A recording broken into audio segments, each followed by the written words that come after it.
Hello বন্ধুরা, আজকে আমি আবার চলে আসলাম ক্রেডিট ভাউচার সম্পর্কে বলার জন্য।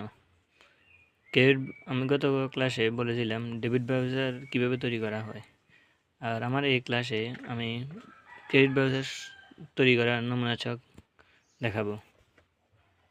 মাঝ বরাবর প্রতিষ্ঠানের নাম, ঠিকানা, পাশে ক্রেডিট ভাউচার নং হিসাবের খাতের নাম। যেহেতু আমরা এখানে ক্রেডিট ভাউচার করতেছি, এর জন্য এখানে ক্রেডিট ভাউচার নং, আর ওইখানে ডেবিট ভাউচার করার কারণে ডেবিট ভাউচার নং। এদিকে তারিখ, গ্রহণকারীর নাম, ঠিকানা, ক্রমিক নং, বিবরণ, টাকা। ডেবিট ভাউচার এবং ক্রেডিট ভাউচারে 4 জনের স্বাক্ষর: ক্যাশিয়ারের স্বাক্ষর, হিসাবরক্ষকের স্বাক্ষর, ব্যবস্থাপকের স্বাক্ষর, গ্রহীতার স্বাক্ষর। আমি পরবর্তী ক্লাসে ডেবিট ভাউচার প্রশ্ন এবং অঙ্ক একসাথে করে দেখাবো, তোমরা সহজে বুঝতে পারবে।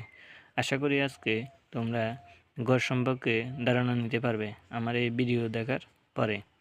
তো তোমাদের যদি ভালো লাগে আমার চ্যানেলটা সাবস্ক্রাইব করে দাও আর অল বাটনে টিক দিয়ে রাখো, পরবর্তী ক্লাসগুলো তোমরা সহজে তোমাদের কাছে পৌঁছে দেওয়ার জন্য। তো সবাই ভালো থাকো।